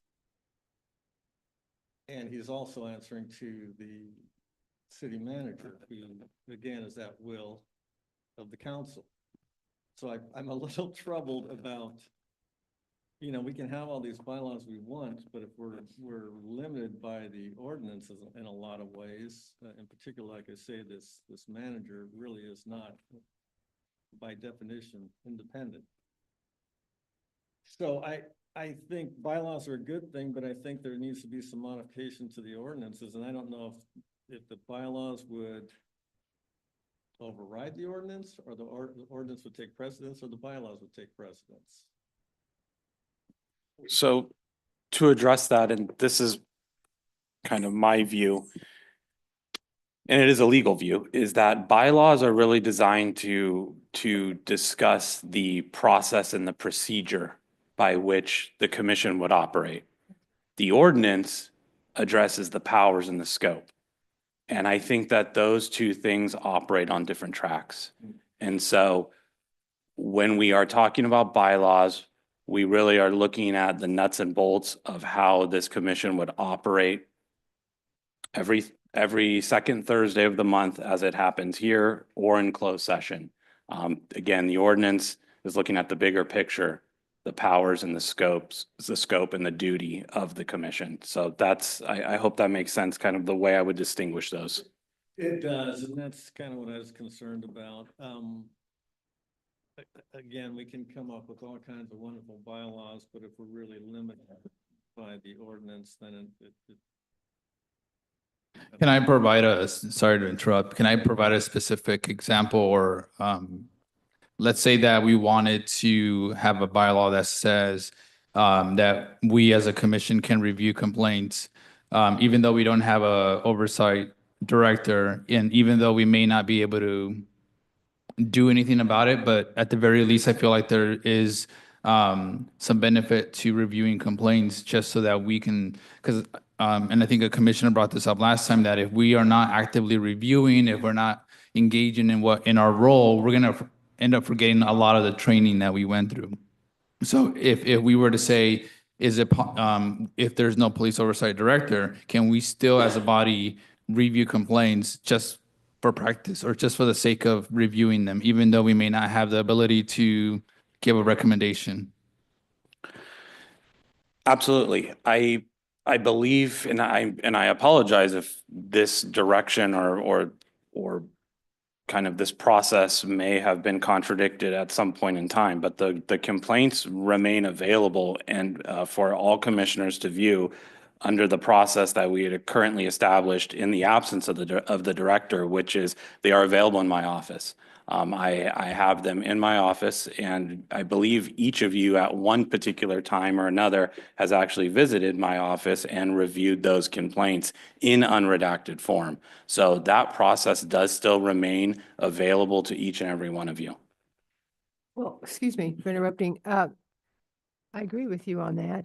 I hear you saying that you want us to have a case up here like we have here and discuss it. Is that correct? Yeah, because Because my what- understanding is what- that we cannot review it as a body. It has to be closed session, right? But without a police oversight director, we're not able to do that Yeah, yet. so- So my suggestion would be to do all of that, be able to still review the complaints in closed session without the police oversight director. And we were still getting the benefit of, being able to review complaints and Right. get familiarized with all that. Because I don't think it does any good for a person to go one at a time or now and then to attorney's office and read them. I did and took them home. Interesting. But what good does that do? We're supposed to work here as a group to decide on one specific problem. Well, if I could interject here, if we look at section 2-665, the powers and duties of the Police Oversight Commission, to effectuate its purpose, the commission shall, which is not an option, shall. A, review, evaluate, and make recommendations to the chief of police and city council regarding the police department's policies, practices, and procedures, develop programs and strategies to promote the process, on and on and on. So it says we shall. It doesn't say we can, or might. It doesn't say anything about having a director. It says we shall. And that gives you the list, 1 through 10 there, of what we shall review. So that's where I have a little bit of confusion. We keep hearing that we need to have an oversight director. Mhm. We need to have an oversight director. If I'm reading this verbatim here and I understand what the word shall means, it says we shall. And so I understand that the oversight director will do the internal investigations, gather the information from the police department and so on.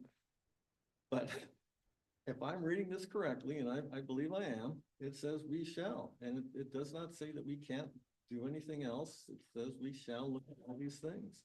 And it also says that we shall be given these complaints on a regular basis, excuse me. It also delineates that the police department is to have a person specifically appointed for the purpose of this council to bring those issues together. I don't know if we do or not.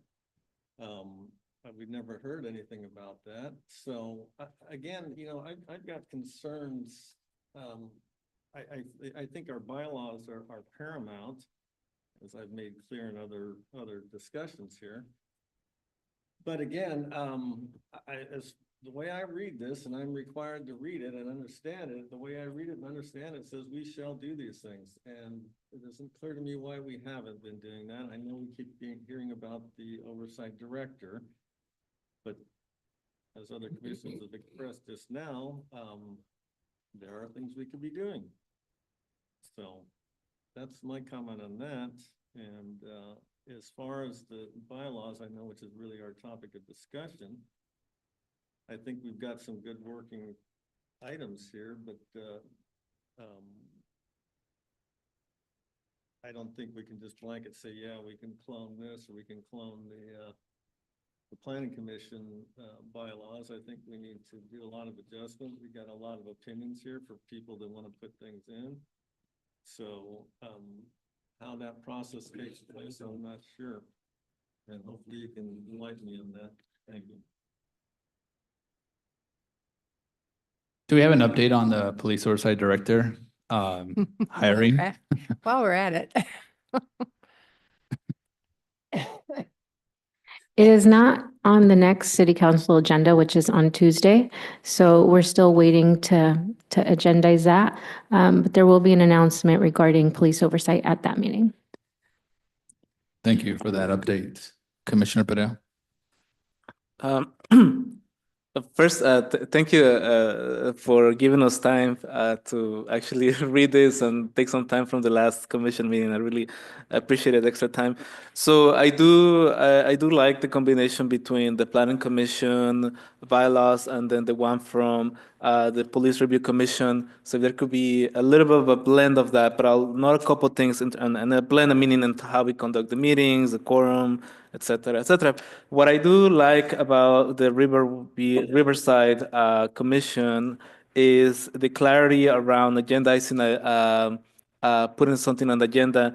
On the Riverside one, it says the commission manager, which I assume in our case will be the oversight director, or any commissioner shall have the right to place an item on the agenda of a future meeting.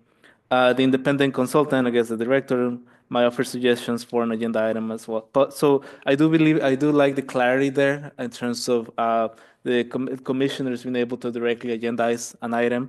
And of course, we can come up with a specific process in terms of the timing, how, when, etc. But I do like the clarity on that.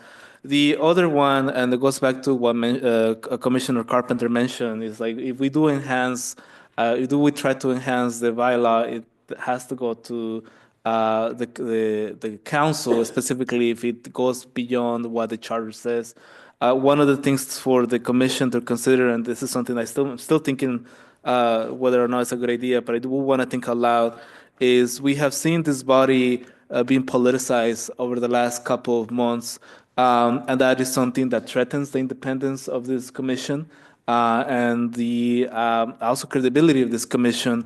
So, you know, I think when folks wrote the ordinance, they tried to go alongside the terms of the council. I would like to see if we can get the terms of the rent board commission. I do believe they're a bit different from other commissions. I believe that they're like 7-year term, 6-year term. I might be confusing it, but we can look into that, or we can look into other commissions, perhaps not in the city, but other ones where the terms are longer. The reason why I say that is, right now a commissioner can be removed with a simple minority, simple majority from the council. I do believe that perhaps we should look into recommending the city council to extending the commissioner's term beyond the actual city council term, just because we do want to have continuity on this commission. We don't want it to be politicized, and I believe that could be one of the guardrails to protect this commission's work. The other thing that I do want to flag to the commission is we did get a promise from the city council at the time that this commission was approved, this ordinance, that they were going to take it to the voters to fully make it independent. To fully make independent this commission, it has to go through it has to be a charter amendment. It has to be updated by the voters. So I think that at some point, we do need to take this back to the council and take them up on their promise to make it more stronger. But those are my initial comments. But again, I do want to highlight the ability to be able to, the clarifying process of agendizing an item that Riverside has. Thank you. Commissioner Mejia? Yeah, I think there's a difference between bylaws and what the ordinance is, and there's a difference between what we can and cannot do. The ordinance, unless the city council amends it or we all advocate, then the terms and all that can be changed, which I'm not disagreeing. I'm just saying that's a different process. But the bylaws are how we will function as like a business meeting for the purposes when we meet today. So I feel that for the sake of everyone's time, maybe for today, we can focus on the bylaws as it's on the agenda and maybe start with one section or two and discuss that. And then I think having small bites of that can be more productive conversations and getting things written and done. We can start with order, like in pick, that's fine. Commissioner, are you talking about like maybe taking the example of the planning commission bylaws and going section by section, so like meetings? Yeah, so like if we want to talk about, like we've talked about agendized meeting, right? That can be a subject that maybe we'll focus on today and looking at both, like which parts of setting meetings or how to run the meetings do we all agree on? And again, this is a work in progress. So just because we agree on something today, we can continue to edit. And I assume that somebody will be taking notes and writing details of what words are not, or things that we want to remove from the others. It doesn't have to be exactly, but I think that can be helpful. Assistant City Attorney, I assume that a lot of what's on the bylaws it's just standard stuff, right? Like Yes, that's correct, Chair. There are things that are easily interchangeable between, say, the Planning Commission and this commission. Again, because it is just regulating the process and the procedure. To the extent there are items that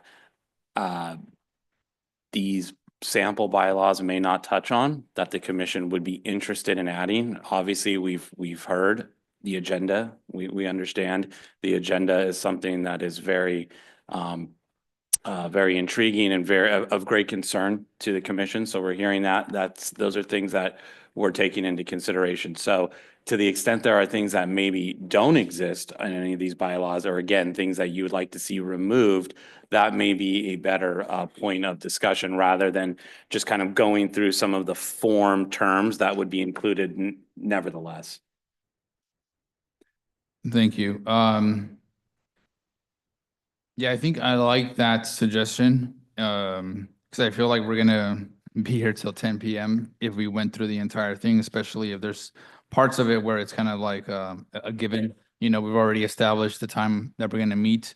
I think we're all sort of thinking the same thing when it comes to trying to allow and give ourselves the ability to do more than just meet and discuss certain topics. We want to be able to do more than that. So I think we could always have this. I feel like this is going to be more than just one meeting. We're going to need a few meetings to discuss this. So I think we should have this as a recurring item for now. And then as we analyze this, take time to analyze this, we can bring up certain topics and then vote on it. When that meeting comes and somebody brings up an idea, we can vote on it, and then that could maybe become part of the bylaw. Sure, and if I may just interject, because I think I have an idea that might serve us well in the future, is we can return at the next meeting with a draft. It won't be complete. Maybe there'll be some highlights, maybe there'll be some blanks, maybe there'll be some things that will generate some discussion. But staff can come back with a draft, a working draft, and we can talk about making changes based on the things you've seen in some of these other bylaws.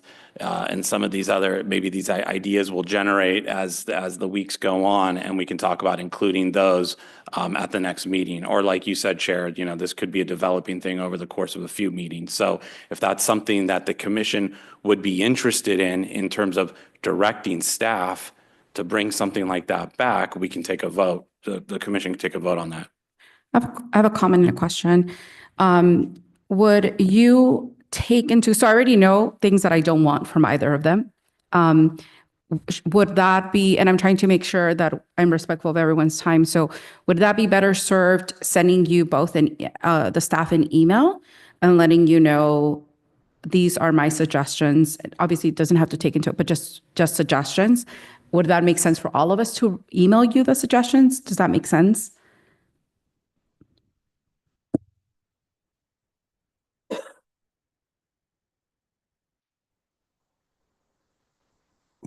Could I interject real quick? I appreciate what Commissioner Mayhew is saying, makes sense, but I think I like your idea also of a draft, but in my mind, the draft would just be the generic things that we have to have. We already have the meeting time set, a lot of those generic things, and then just have some blank topics for us to fill in, if that makes sense. Yeah, but there seems to be a confusion among folks to understand. We cannot add powers or roles to our duties. That's not part of the bylaws. Yeah. Okay. Yeah. But even these being blinked, if you see the meetings, the conduct of public hearings, the role of the chair, how to handle social media, who gets a response, they vary drastically. So that to me is something that I would like to ensure that we don't copy from either of them. No, Okay. that's the point is there's a backbone of this for the bylaws. There's certain things you have to have in there by your legal requirements or city requirements, whatever term you like to use. That's all I'm saying. If we get that, and to your point, Then we edit from there. put in what the things that we want to see. Clearly, there's an issue about the agenda. And I think that's something that needs to be strongly put forth here. Again, we can And we're open to those ideas. If you'd like to share anything major that you'd like us to include in that initial draft, we can do that here. And then we would be able to take any of your feedback that you email us to incorporate it into that draft. And we can tell you if we incorporated it, why we did or why we didn't. And then you would have a much better draft for the next work study session to review the input and discuss that in that public meeting. My only concern with that is, let's say I put something and then you say, no, we can't do this for that X, right? And nobody else would know. Correct? You're talking about if I send you an email, it's gonna be to you and answered to me only. So maybe somebody else has the same concern or question, so they would not know what I asked and why you refused to. That's why I think my preference would be to the ideas, come from the meeting. That way we're all here, we can all give inputs. And then that way there's no, we can be, it's more transparent too. And So- that way staff can explain to us why they can't incorporate that. And that way the public. So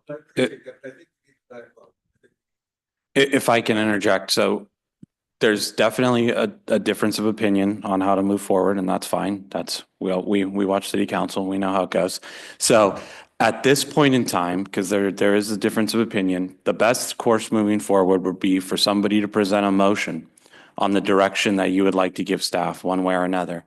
And we would vote on that motion, and there could potentially be a sub motion, but would vote on that motion to see if that direction would pass, would carry or not carry. So I can't make the motion. So somebody, if they want to bring a motion forward, giving staff particular direction about this item, this would probably be an appropriate time to do it. I would like to make a motion that staff come back to us with what I would consider the backbone bylaws, the things that are required within there. And the rest for topics for discussion. Can I add to your motion? I think the backbone, and if it's not agreed upon, that's okay. But I think the backbone, if you look at the Planning Commission of City of Santa Ana, it's 1, 2, 3, 4, 5, 6, and then to me, 10 as well. And then the rest of them, I think we're gonna need some work. So 1 through 6, and then 10. And there's nothing to say we cannot add, correct? Additional topics. Yes, you make your own bylaw. No, it would not. Assuming they meet requirements. There's nothing that would prevent further conversation to potentially augment or remove certain things from the bylaws following that discussion. So I guess the motion would be, starting with a draft that includes 1 through 6 and then number 10, and then everything else. Well, 1 through 6 and 10, we would still discuss, in addition to which we would discuss other things to add. That's, I guess, my motion. Sorry. Yeah, I tell you. Is that called a friendly amendment? Look at us, we're actually making a motion here. How about so it covers all that? Is that legit, folks? So my motion would be to come back with a draft with 1 through 6 and then number 10 for discussion, in addition to other items we would want to add and discuss. That we will bring up right now. We could bring it up right now. We can bring it up at the next one after getting a draft, whatever you all like. Draft plus recommendations of today, and then we can continue to build on that. Correct. Yeah, I would like to also, if you're okay with a slight amendment, I do want to have some timeline so we don't go like 4, 5, 6 months. Similar to city council, those city, we can have a draft that will be first draft, we discuss it, send it back to staff. Staff brings it back to the second draft, where hopefully it's pretty much just minor stuff, and then we're done. Can I make that friendly amendment to your motion? Yeah, I mean, I think, I think a timeline would be helpful. Yes. Definitely. What, you gotta make one big emotion then. I would not include the timeline within the motion. I think the motion is dealing with the substance of what you're looking for us to come back with. If that passes, then we can talk about, here on the record, we can talk about the timeline that we would be looking at. But I think that the motion is about the substance of what it is you're looking in directing staff to come back to you with. Okay. Does that sound fair? Does this motion need to include any additional suggestions that we may have that goes beyond the rough draft, the backbone? Or is that a separate motion, or is that just a suggestions to the staff? Yes, we can wrap that all into one motion. So I guess before we make that motion, do we want to kind of go around and if anybody has anything to add to that backbone? Anybody want to start? So like I said, I have 1 through 6, 10, and then I think I'd be okay with 14. So that's the backbone. Do you have any additional ones that you wanted to add? Right now, no. I think Okay. once it kind of comes in more final form. Yes. Okay. Thank you. Commissioner Perea? I mentioned regarding the process for the agendizing items from Rivers. I keep wanting to say River because that's where I'm from, like neighborhood I'm from, but Riverside.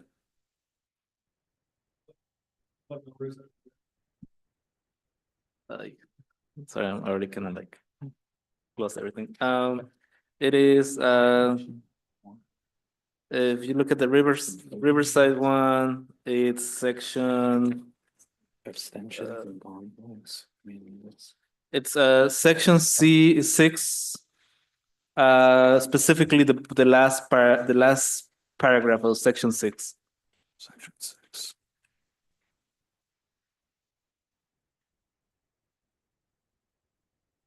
Elections officers shall be conducted in a manner prescribed by the commission. Is that the one? Section 6 from Riverside that says business at the commission meetings may include but not limited, but at the last paragraph says the commission's manager, I'm guessing the oversight director or any commissioner shall have the right to place an item on the agenda of a future meeting.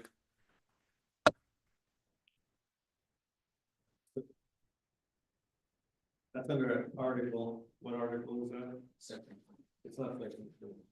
Article 7, section 2. Thank you.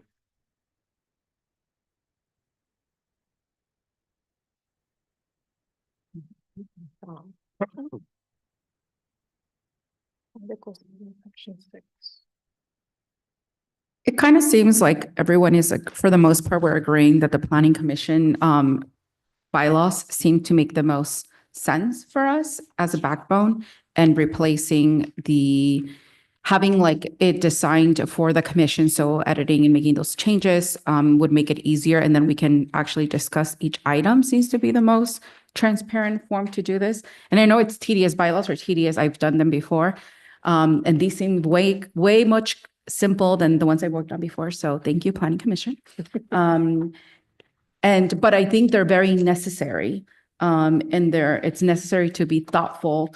And even though it takes forever, I'm not saying months, but to review them, because those are going to dictate how we run meetings. So as of now, we don't really have anything set in stone. So we kind of have been a little bit ad hoc. So I think this will provide a lot of clarity on communication and how to run business. So I do think it is better for all of us to take our time and make sure that we're thoughtful in how the bylaws are written. But we should be discussing all the items, even the ones that are going to be mundane and like verbatim, just make sure we all read it.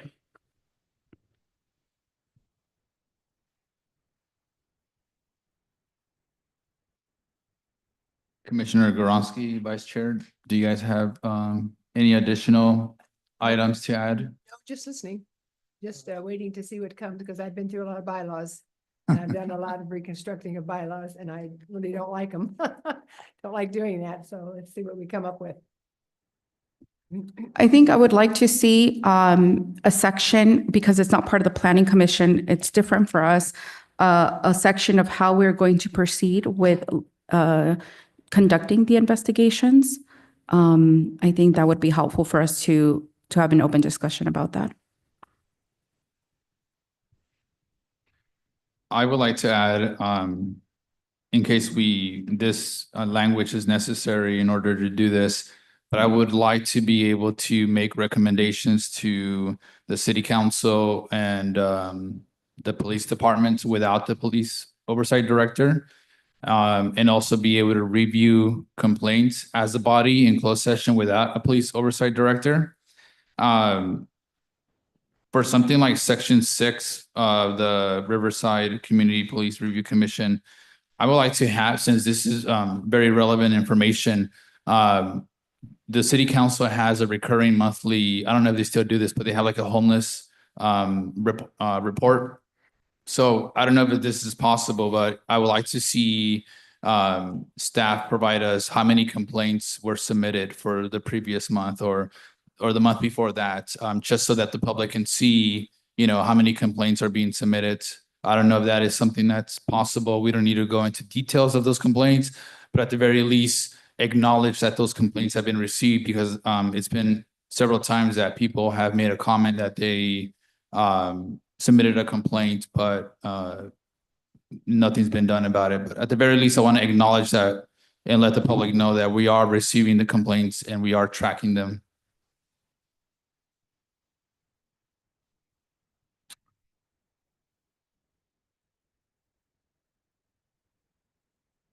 Anyone else before we? I would like to see Article 3 from City of Riverside terms of office. Again, we don't have to clone what's here, but I think that's a good discussion. You don't have what here? Close. Article 3 on Riverside. Yes. I'd like to see that. Backbone template, so we No. can discuss that. I'm sorry? I don't believe, and correct me if I'm wrong, that is part of something that we are able to just to add to the bylaws, the terms of office, because that's already decided and dictated in the ordinance, correct? The terms of your office is not only, well, let me back up. The term of your office is actually not even dictated by the police oversight ordinance. It's dictated by the ordinance that governs all commission bodies. To the extent, Commissioner Perea, to the extent that the housing board may have a different term, I'm not familiar with that, but to the extent that exists, then it was likely superseded in its own ordinance establishing that housing board. So again, there's nothing that the bylaws could do to change the term of this commission's, your commissioner's term of office without amending the ordinance. And I don't know the exact section, but without amending that ordinance, there's nothing but the bylaws could not supersede it, is what I'm saying. Thank you for that clarification. And yeah, because I was curious about the REM board in terms of like the difference between what they have and then what the the standard of the terms from the rest of the commissioners. Question is this is a legal question. Is that determined by the city council like ordinance or is it charter? I don't know the answer to that question, whether it's charter or ordinance. I'm guessing. Well, Brent, I think I believe the housing stabilization ordinance or whatever however it's actually titled, I believe that was just recently passed by way of charter amendment. So, and again, I'm sort of speculating here. If that was the case, then the charter likely was updated potentially with the housing board included within it. So that could be a charter, which theoretically would supersede the ordinance too. Deputy City Manager, my understanding is that the City Council has a item for discussion this upcoming Tuesday regarding some cleanup of bylaws, commission bylaws. Is that correct? So it hasn't been agendized yet, but there will be a public comment made on status. Okay, thank you. Well, can we include any of these terms of office from Article 3 on the Riverside? Let me just take a look at that. Vice Chair. This was, commission for review, by the affirmative vote of the city council. I think that should be in the hands of the commission, not the council. I don't see anything in the ordinance that can prevent that from being. Again, it's not included within the police oversight ordinance, and I'd be happy to, we can schedule a meeting or a phone call and we can go over the actual section in the Santa Ana Municipal Code, because there's a section that governs all commissioners, not just this body. And so removal, appointment, term of office, all the things that relate to, those items are found within that particular section, which is like a catch-all for all the commissions. And again, if you want to email me or just pick up the phone and give me a call this week, well, it's Thursday. Next week, I'd be happy to talk to you about it. All right, sounds good. One thing about terms of office, chair, vice chair, so on and so forth, that is something we can have in our bylaws? In terms of the voting of a new chair, You elected chair, your vice chair, and so on and so forth. yes, I need to go back to, again, that overarching ordinance that discusses all the commissions. It is, I believe it's actually addressed there as well. Okay, So, if it is can we have a reference to that so we know? Sure. Our bylaws? Yeah. That makes sense to everybody? Some of these things should be referenced. yeah, we can absolutely, to the extent there is something in the Santa Ana Municipal Code that would touch on these questions, we can say, it almost could be a restatement, right? So the term of office is this pursuant to SAMC section, whatever it is, and it gives you the reference point. Absolutely, we can do that. Have that, Mhm. have what the city charter says or what have you. Absolutely, I think that's great practice. Okay, let's go. So I think the item that I was referring to is the agenda item 25. Is that gonna be, so it says approve the second reading, blah, blah, blah, so as to section 232A regarding meetings, chairperson, recording secretary of appointed boards and commissions added. Will that impact anything within what we do?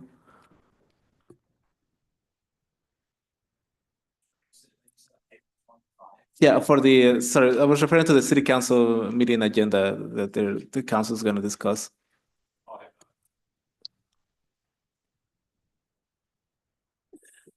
Oh, city council meeting. It'll be in the comment section at the end of the meeting. Okay, thank you. We never did finish our motion.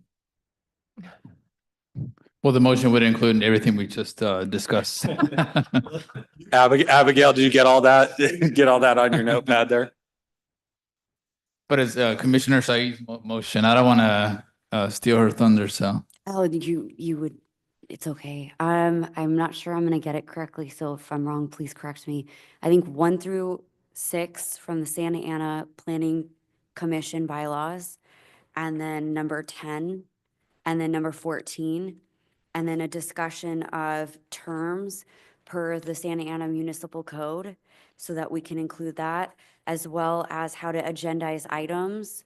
If we can put a draft on how to include that, as well as how to receive complaints and review them without having an independent oversight director. If I missed something, let me know. Good job. Thanks. That's my motion, if anyone. And I wants to second that motion.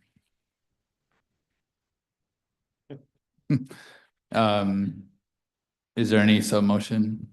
No, I guess not.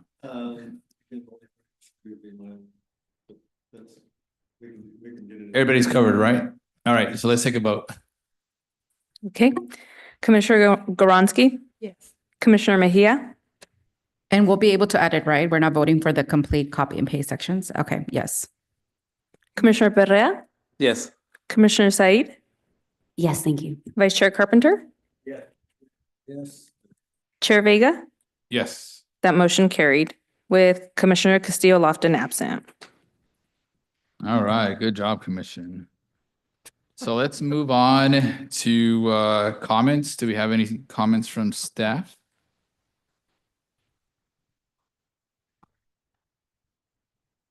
Okay, so let's move on to Commissioner comments. No. Sorry.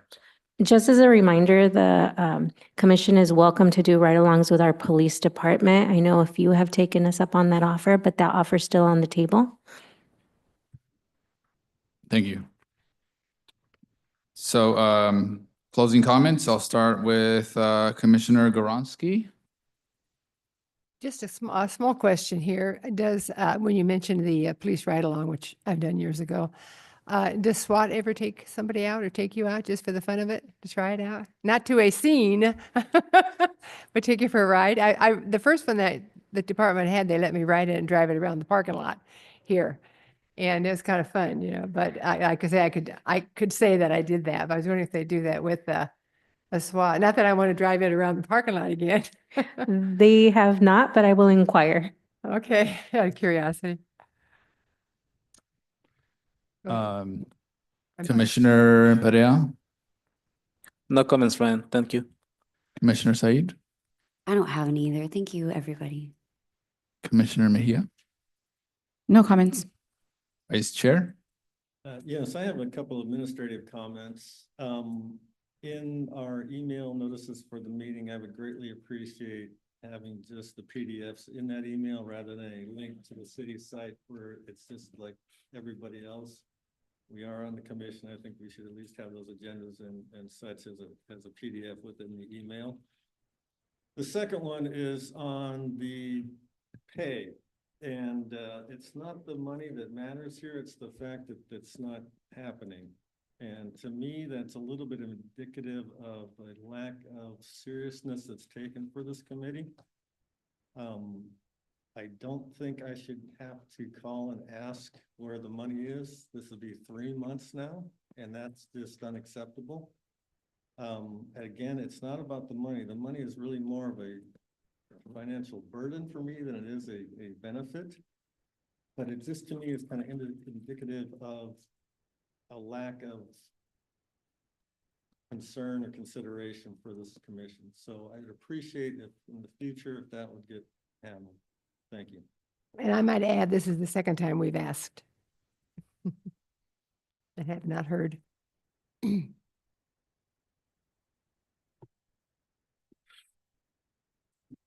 So I do know there was discussions internally about the processing because there are 3 different agencies working on this commission and we've streamlined it. So that should not be happening anymore. That's great. It's no offense. Sort of asking some reoccurring program since this commission started. And again, it's not about the money, it's about doing the job. And I don't know how else to put it. I'm not trying to be harsh here, but that's just the way it is. And to your point, you didn't even know you were supposed I to- didn't until last week. I got an email like, you're not on payroll. I'm like, what payroll? I thought this was just all voluntary work. Yeah, that's another indicator of things that aren't correct. Thank you. And I don't have any closing comments. With no further business before the commission, the next Police Oversight Commission meeting is scheduled for Thursday, May 8th in the council chambers at 5 p.m. I hereby adjourn the meeting at 7:02 p.m.